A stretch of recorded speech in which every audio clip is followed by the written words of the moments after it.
It's an important symbol. So you need to have somewhere for art, essentially. What the Reid Theatre did for me was it helped to a lot of problems build the Reid. Certainly, I think so you need to have somewhere for artists to go. Role as a venue as well as a location. The theatre will be reopened, but it's going to be a multi-purpose space. Figure out this is a real theatre, and it needs to be open. The university having a theatre is pretty essential. First of all, just for educational purposes, you know, it's an English department. They have a drama program. A drama program needs a theatre. That's a given. And with the university being a cultural hub, of course, you can't be a cultural hub without a theatre. The practical benefit of also having a theatre for an audience, so important for students to see performances and actually be exposed. This is what a university is supposed to be doing, especially if you're involved with the liberal arts. You should be exposed to new ideas, new concepts, as well as new skills. The Reid Theatre is the university's, but historically the Reid was used primarily by the Faculty of Arts people. This is where many, many people begin their experience of the university.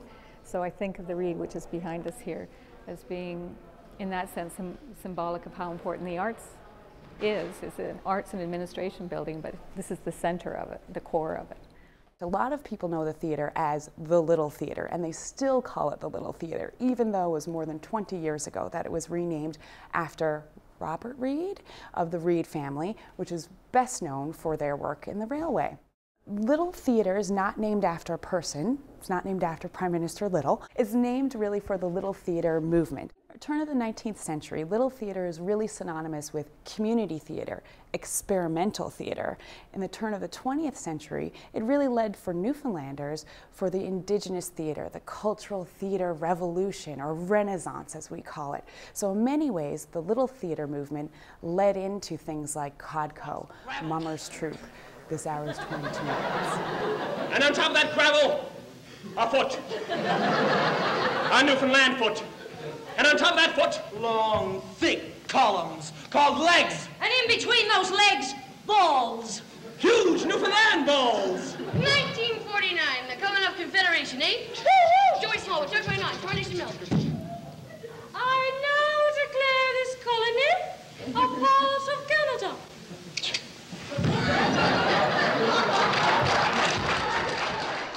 What the Reid Theatre did for me was it helped to build a community. I was kind of born into the St. John's Arts community. My family were very involved.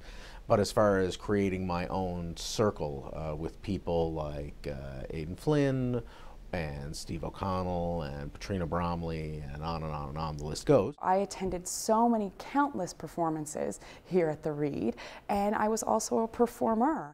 The Reid Theatre provided us with a place where we could sort of work on our skills. You could audition for the director's courses, all that kind of stuff.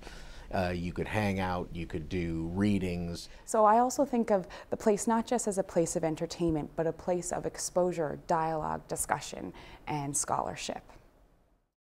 The Reid Theatre is a mid-size theatre. That is one of its biggest attractions. A theatre the size of the Reid is essential in St. John's because it's a stepping stone between somewhere like the LSPU Hall, which is 180 seats, and the Arts and Culture Centre or Holy Heart, which would be around 1,000 or 1,100. It's also not downtown, it's not uptown, it's accessible. There's parking, having something on campus is really of benefit. So in many ways, this is really the community's only option to perform in a mid-sized theatre. Hi, I'm Buck Buxby, and after a rough day on the slopes, when I come into the lodge and I smell a little something cooking, I always hope that maybe Bunny has on a steaming pot of camels, cream of camels, cream of Come for just a second. Listen, don't worry about it. It must be the air in here or something, you know?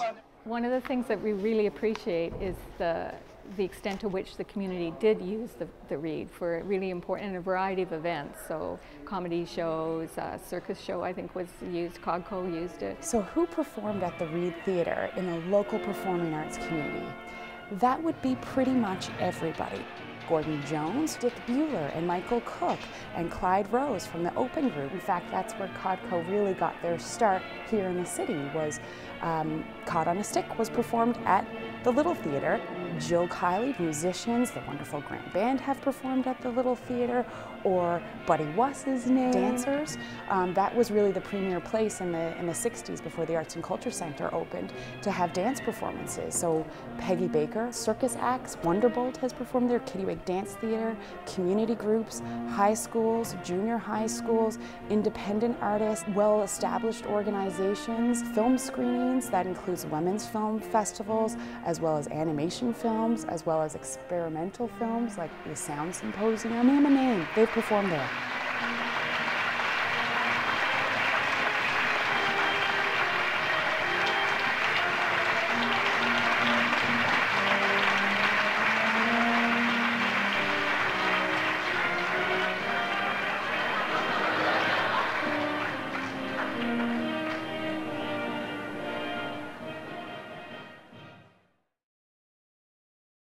I came here in July 2012, and it was already closed, but my understanding was closed not too long before that. I think there was a lot of problems with the Reid. I mean, it had certainly hadn't had an overhaul in a very long time. The asbestos issue was a huge one because we couldn't really do anything without having asbestos abatement.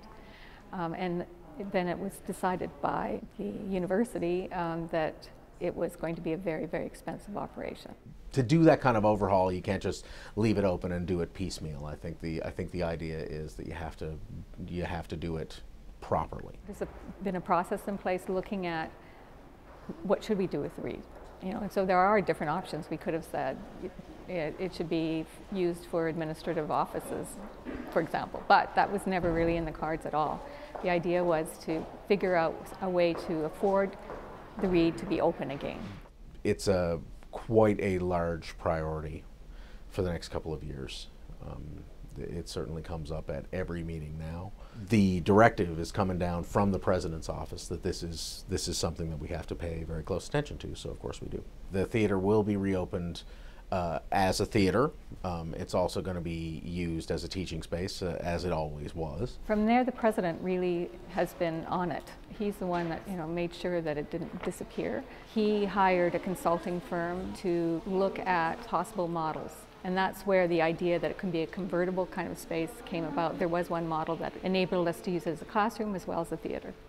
There are a collection of people that are working on the project from a fundraising point of view because it's multifaceted as well. And this is going to be a very expensive operation, so they need to have large amounts of donations in order for it to work. And once we have the money in place, and that's when we can do it. As the development officer for the Faculty of Arts, it's probably going to be the lion's share of my job as far as my work with the arts faculty goes until it's done. I do understand from the performance point of view you need to have it open, and we have been trying to accommodate, but it's just not the same. I completely understand that. It's just like a doctor has hands-on experience with patients before they go out into a field, so should a performer or someone working in communications. The folks in the arts community, I mean, these are my friends and acquaintances and my family, in fact, because people know what my job here is at MUN. People are constantly offering to help. There's constant requests for information. So there's a great buy-in, and there's a lot of excitement about it. And people are nervous about it too, because nobody wants a project like this to be done in the wrong way. I certainly don't want to spend the rest of my life driving past MUN going, man, we should have done a better job on that. It was a space that was really important to the community, and we want to make sure that that doesn't get lost when we're thinking about how to bring it back. So that history, I hope, won't get lost when we bring back the new Reid. This is a real theater, and it needs to be open. The whole process is basically a process of discovery and exploration in collaboration with the actors and the designers and the lighters, and we see suddenly, yes, well, hey, that looks good then, or we'll say, no, that doesn't work, let's try something else. And it's that process of trial and error, and it's that process of continually finding new things in it which makes it worth doing.